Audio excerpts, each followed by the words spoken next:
안녕하세요. 여의도 산재전문노무사 전경국 노무사입니다. 오늘의 주제는 일하시다가 갑자기 사고가 발생한 경우 반드시 체크해야 될 3가지에 대해서 자세히 설명드리도록 하겠습니다. 일하시다가 사고가 발생한 경우 체크해야 할 그 첫 번째, 목격자를 반드시 확보한다 입니다. 사고 상황에 대한 목격자를 확보하려고 하는 그 이유는 사고 상황에 대한 논란의 여지를 없도록 하기 위한 것입니다. 보통 근로복지공단에서 산재 사건을 조사할 때는 그 사고가 사업장에서 발생한 것인지 아니면 사적 행위로 인해서 발생한 것인지 업무와 관련해서 사고가 발생한 것에 대한 사고 정황에 대한 객관적인 사실관계에 대한 조사를 최우선적으로 진행합니다. 따라서 근로복지공단에서 조사하는 과정에 도움되도록 하기 위한 그 방법 중 하나가 사고 상황에 대한 정확한 목격자를 확보해 두면 그 사고가 업무와 관련된 사고였는지 아니면 개인적인 사적 행위를 하다가 발생한 사고였는지 그 업무 관련성 그리고 업무 수행성에 대한 조사를 빠르고 쉽게 하기 위한 방법 중 하나가 목격자를 확보하는 것입니다. 그러면 만약에 목격자가 없으면 어떻게 할 것이냐, 그런 경우에는 사고가 발생한 직후 관리자나 아니면 동료 근로자에게 찾아가서 이런 상황에서 사고가 발생했다라고 하는 사실을 바로 알려서 직원 내지는 그 관리자로 하여금 그 사고 상황을 정확히 인지할 수 있도록 하는 작업을 해주는 것이 중요할 것입니다. 산재 사고가 갑자기 발생했을 경우에 반드시 체크해야 될 두 번째, 일단 사고가 나면 가장 우선적으로 조치를 해야 될 부분이 사고 상황에 대한 치료입니다. 따라서 제일 먼저 병원을 찾아가야 됩니다. 그러면 그 환자가 병원에 가서 조심해야 될 부분이 무엇이냐, 가장 핵심적인 부분은 병원 의사에게 내가 어떤 상황에서 사고가 났다라고 하는 부분을 정확히 설명하는 것입니다.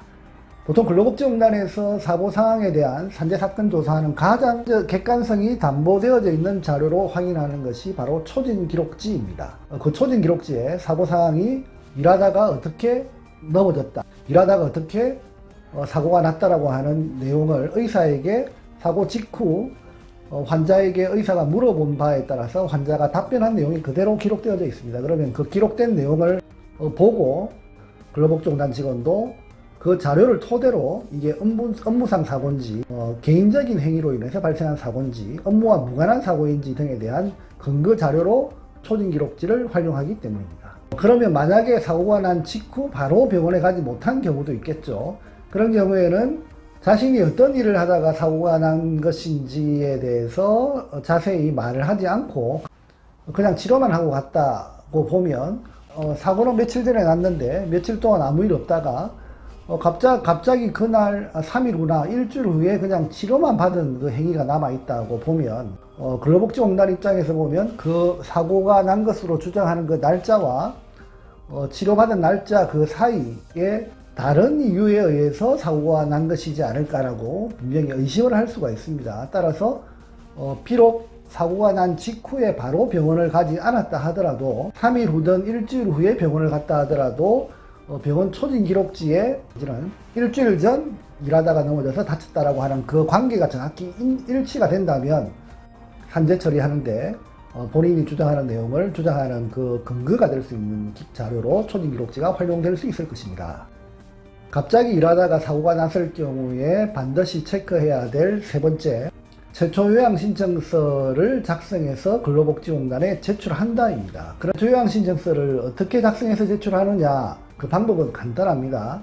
근로복지공단 홈페이지를 검색하셔서 서식 찾기를 하시면 최초 요양 신청서 서식을 찾을 수가 있습니다. 그러면 그 서식을 다운로드 받으셔서 기본적인 인적사항을 기재하고 가장 중요한 것은 사고 발생에 대한 재발생 경위를 작성하는 부분이 있습니다. 그 부분에 육하 원칙에 따라서 자세하게 내가 어떻게 어떤 일을 하다가 어떤 상황에서 이러이러한 사고가 발생했다 는 내용을 정확히 작성을 하시고 주치의사 소견서를 적는 양식이 있습니다. 그 양식에 맨 처음 갔던 병원의 주치의사에게 사고 상병명을 기재하고 사고에 대한 치료 경과 그리고 향후 진료 계획에 대한 내용을 기재 받으시면 사고가 발생한 직후에 사고 상황에 대한 설명과 본인의 통증 상황, 본인의 상병 상태를 설명했던 그 진료기록부 초진 기록지를 발급받으셔서 최초 요양 신청서와 초진 기록지 그리고 본인이 어떠한 상황에서 사고가 발생했다는 내용을 보다 더 자세하게 설명할 수 있으면 그 부분을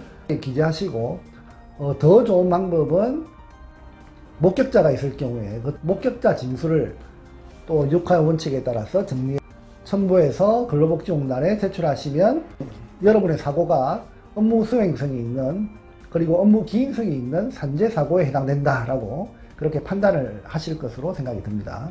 오늘은 일하던 중에 갑자기 불의의 사고로 다쳤을 경우에 반드시 체크해야 될 그 3가지에 대해서 자세히 설명드렸습니다. 감사합니다.